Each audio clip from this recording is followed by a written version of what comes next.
이제 도봉구나 노원구나 강북구나 이런 지역들은 같이 연봉이 그런데 왜 성북구만 유독 그러냐? 그럼 재건축에 대한 기대감이 있냐 없냐가 굉장히 중요한 변수 같아요. 도봉구 같은 경우는 지금 아파트의 평균 나이가 28년 정도 됩니다. 노원구 같은 경우는 여기도 28년 정도 돼요. 근데 성북구는 혼자서 초록색이죠. 재건축에 대한 그런 게 별로 없는 거죠. 실제 거래되는 데이터가 아니라 뭔가 분위기가 좋으니까 호가를 올리니까 지금 부동산 시장 다시 좋아지는 거 아니냐. 하락 변곡점에서는 언제라도 발생할 수 있는 일입니다.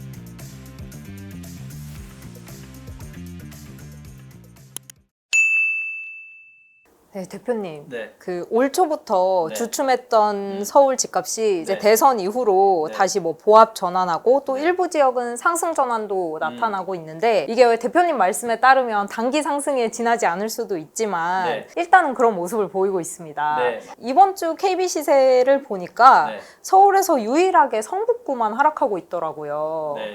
지금 이제 뭐 성북구나 강북구, 뭐 이런 도봉구 이런 지역들이 좀 비슷하잖아요. 네. 근데 우리가 부동산에 영향을 미치는 게 굉장히 여러 가지가 있지만 이제 사람들의 소득도 사실은 영향을 좀 많이 미치거든요. 그래서 이제 지금 이제 평균 연봉으로 서울에 지금 랭킹을 한번 보니까 네. 제일 낮은 데가 어디냐면 도봉구예요. 여기가 이제 3,178만 원 정도 하고 네. 그 다음에 노원구, 강북구, 성북구입니다. 그래서 보시는 것처럼 평균 연봉이 3,100에서 3,200 정도예요. 지금 이제 서울에서 지금 1월 달 이후로 실거래가 위주인 부동산은 데이터로 보면 제일 많이 떨어진 데가 성북구, 네. 그다음 서대문구, 종로구, 은평구, 노원구, 강북구, 도봉구 이런 지역들이잖아요. 네. 왜냐하면 이제 대출 이자 부담이 계속 지금 올라가고 있으니까 아무래도 좀 연봉이 좀 낮은 지역들이 좀 뭔가 시장이 좀 하락적으로 기울 때 다른 지역보다 더 많이 좀 떨어질 수 있는 그런 여지가 좀 많겠죠. 예, 성북구는 일단은 서울에서도 그렇게 이제 인기 있는 지역은 좀 아니에요. 그리고 이제 상대적으로 아파트 가격이 싸고 그렇기 때문에 대출을 껴서 그런 분들이 좀 많은 지역들이다 보니까 금리가 이렇게 급격하게 올라가고 뭔가 지금 시장이 흔들흔들 하는 상황에서는 하방에 대한 경직성이 다른 지역보다 좀 약할 수 있는 거죠. 지금 이제 강남이나 서초나 이제 비싼 지역들이 여전히 거래량은 작지만 신고가를 찍는 이유가 뭐냐면 현금을 다 주고 살 수 있는 여유 있는 사람이기 때문에 그래요. 그런 분들 입장에서는 어차피 다 현금이잖아. 얼마나 돈이 많겠어요. 네. 현금으로 몇십억짜리 집을 살 정도면 이미 다른 재산은 훨씬 더 많겠죠. 네. 그죠. 예. 그렇기 때문에 그런 분들한테는 그냥 몇 억 더 주고 사는 게 큰 적이 없는 거예요. 네. 다른 지역들은 어떻게 돼요? 전부 다 대출을 좀 껴야 되잖아요. 네. 대출을 껴야 되다 보니까 이게 금리는 이거 계속 올라간다고 겁나잖아요, 솔직히. 그러니까 이제 못 사는 거죠. 다른 지역들도 네. 중저가 아파트들이 있는 지역들도 있잖아요. 그렇죠. 근데 성북구는 대체 어떤 특징이 있길래 혼자 좀 독단적으로 움직이는지.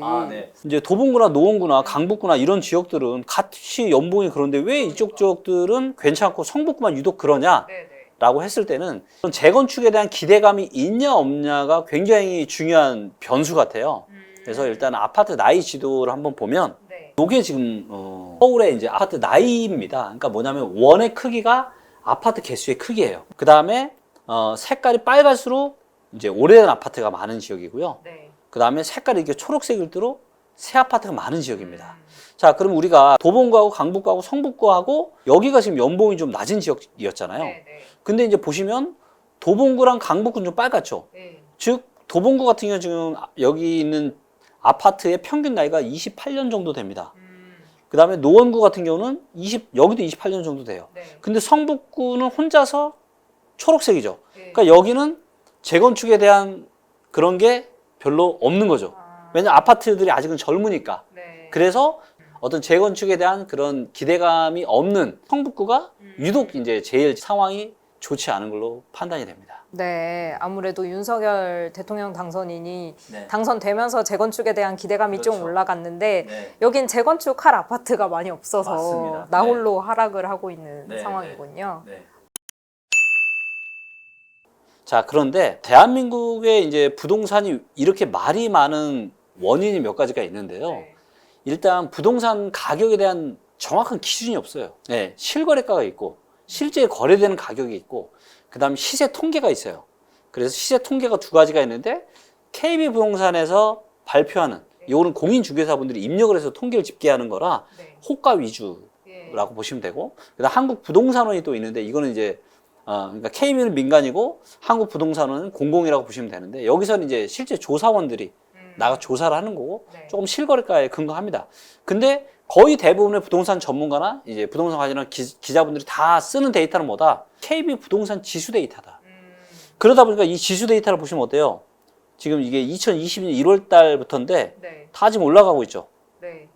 거기다 오른쪽으로 움직여요. 매매가 상승, 성북구도 떨어지다가 다시 올라가고 있죠. 조금 오른쪽. 노원구도 떨어지다가 다시 올라가고 있죠. 호가니까 재건축에 대한 기대감이나 뭔가 지금 대출도 풀어준다고 하니까 집주인이 아 이거 다시 올라가는 거야 라고 하면서 호가를 다시 올리는 거죠. 네. 그러니까 이제 호가 위주의 데이터는 계속 올라가고 있고 그 중에서도 서초구, 용산구, 광진구, 강남구가 제일 많이 올라가죠. 네. 자, 그런데 이거를 실제 거래되는 한국 부동산은 지수 데이터 기준으로 보시면 네. 서초구, 용산구, 강남구는 올라가죠. 밑으로 내려가죠. 전세는 떨어지고 있는데 매매가만 지금 이렇게 올라가고 있는 건데 네. 자, 성북구는 어때요? 다 떨어지고 있죠. 네. 여전히 계속 떨어지고 있어요. 네. 서대문구도 떨어지고 있고 은평구, 예, 종로구, 노원구 이런 지역들 다 강서구, 도봉구, 강북구 어때요?